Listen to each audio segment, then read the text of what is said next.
Let's talk about energy for a moment, if we can, because there have been several developments this past week that are important. A bipartisan coalition of 10 senators, 5 Democrats, 5 Republicans, want to expand offshore drilling, and they want to end a tax credit on oil companies. Senator Obama, in the past, has often said that he's opposed to offshore drilling. And in fact, we have some comments from you as well. You said selling off our nation's coastlines to the oil and gas companies won't make a dent in gas prices. If you started drilling tomorrow, you wouldn't even see a drop of oil until 2017. This is a fraud policy and a false choice. Now, having said that, here's what Senator Obama had to say over the weekend. My interest is in making sure that we've got the kind of comprehensive energy policy that can bring down gas prices. If, in order to get that passed, we have to compromise in terms of a careful, well-thought-out drilling strategy that was carefully circumscribed to avoid significant environmental damage, I don't want to be so rigid that we can't get something done. I can already hear the bloggers saying, flip-flop. Here's a guy who just a couple of months ago said, no way we're going to do this. Now he's opened the possibility of it again. 2 weeks ago in this program, Vice President Al Gore, who's the godfather of the Democratic Party of energy policy, said, no way should we drill offshore. I agree with Al Gore, and I don't want to. But what Barack Obama... So you don't agree with Senator Obama? Well, I don't agree. Here's what I think his position is demonstrating. He still believes we should not drill offshore. But he's prepared to do it if necessary. What he's prepared to do, Tom, is break America's gridlock by honoring a bipartisan effort, if that is the only way to move us towards alternative and renewable fuels and an energy policy that's comprehensive. I think what you see in the response on this drilling is really the difference in how they might govern. Barack Obama doesn't want to drill offshore, doesn't believe it's the thing to do. There's a 4-state, carefully circumscribed proposal in that initiative that could conceivably allow some drilling. He doesn't want to do that. But if that's what gets us to the energy independence and to the other efforts, I think Joe Lieberman actually supports now. He didn't support drilling. He's changed and moves in that direction. But here's the bottom line. Guess what? John McCain, out of hand, just rejected that proposal, telling the Wall Street Journal that it would result in raising taxes on the oil companies, on Exxon. ExxonMobil made $12 billion last quarter alone.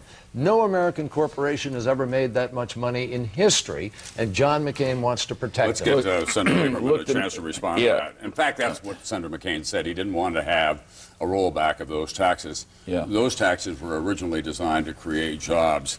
In fact, ExxonMobil did make $11.68 billion. Which is outrageous. But look, here's the point. The question is offshore drilling. We've got a crisis here. We're not only sending more than $700 billion a year to the Middle East and other places that don't like us very much every time we go to the pump. People are hurting. $4 a gallon gas, $4 a gallon, plus home heating oil coming. John McCain sees the crisis. And you watch the reaction of McCain and Obama here, and it'll tell you what kind of president they might be.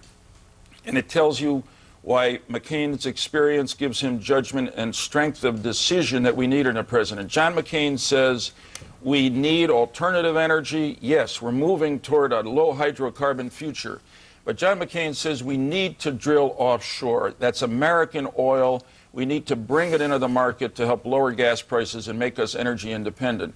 Barack Obama says this weekend, maybe, and if, but. He did not endorse, he did not come out with a strong decision, Obama, and say I'm for offshore drilling. And I predict to you he'll find reasons not to be for it if this comes to a vote in the Senate. Are you for it now? Have you changed? I am for it because of the crisis. That's absolutely right, because of the facts. I want to take a minute from a personal perspective. And you're not for it, Senator Kerry, under any circumstances. It is an absolutely fraudulent offering to America. It is drilling, not. Let me tell you why. We only have 3% of the world's oil reserves. 65% of the oil comes from the Mideast. The problem with global climate change is oil.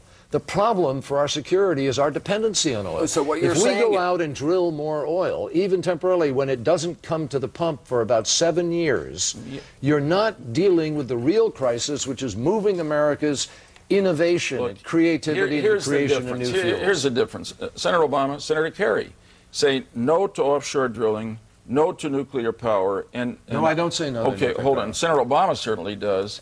John McCain says we got to have all of the above. In the short term, we need to drill for American oil where we can find it and get it safely. That's offshore. Secondly, John McCain has presented, and we need nuclear power.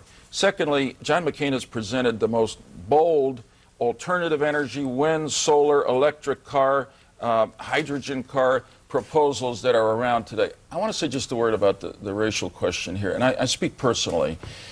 In the first place, the McCain campaign is, to use Barack Obama's words, raising the question, is he a risky guy? But it has nothing to do with his name or his skin color. It has to do with his lack of experience and bad judgment, his unreadiness to be president. When you use the expressions that Senator Obama did 3 times this week, you're making a personal insult to John McCain. I know John McCain. I've been with him for 20 years, private and public. This man does not have a bigoted bone in his body. His wife and he adopted a baby from Bangladesh, who they love. It's just wrong for Senator Obama to have done that. It was right for the campaign to call him on it. Let me just add a final word, Tom. In 2000, Al Gore gave me the extraordinary honor of being the first Jewish American to run for national office. And Al Gore said he had confidence in the American people that they would judge me based on my record, not on my religion. And I urge Barack Obama to have the same faith in the American people that they will judge him on his record or lack of record, certainly not on his name or his race. All right, we want to move on if we can. Among other things, Senator McCain has been very adamant about never raising taxes under any circumstances. That prompted this headline in the op-ed page of the Wall Street Journal from the commentator Daniel Henninger. He says, "Is John McCain stupid? Is John McCain losing it?" He said on national television that to solve Social Security, everything's on the table, which of course means raising payroll taxes. On July 7th, he said, "Senator Obama will raise your taxes, I won't." Daniel Henninger concludes, this isn't a flip-flop, it's a sex change operation. First, let me say that John remains all male. There's no question about that. Secondly, he's as smart and curious and intellectually alert as possible. That's why he loves these town hall meetings. That's why he keeps challenging Barack Obama to come and do a town hall meeting with him, but Obama says no. He wants to stand side by side in real confidence with Obama and have a good discussion. But if everything's on the table for Social Security reform, that does include a raising of payroll taxes, does it not? Look, there's 2 main reasons why I'm for John McCain. Now don't I'm going to come to it. You gave such a preface to your earlier comments. Well, I have to, Joe. Okay, here are the 2 main reasons why I'm for John McCain. One is that he's ready to be commander-in-chief and to deal with our problems at home and abroad. Secondly, we got a big problem here in Washington that we have to solve before we get to solve Social Security, health care, jobs, gas crisis, environment, everything else. It's partisanship. And John McCain, certainly as compared to Barack Obama, has a record. He's a restless reformer. He fights the status quo. He reaches across party lines to get things done. That's why he's been one of the most productive senators in recent years. Senator Obama, with all respect, has no major legislative accomplishments. Joe, what I'm saying is we need to fix Social Security so it's there for the next generation. And that may include an increase in John payroll McCain taxes. has said very clearly he doesn't want to raise any taxes. But he's also said, because he's a great negotiator, I want to sit down with everybody the way Ronald Reagan and Tip O'Neill did in the 80s.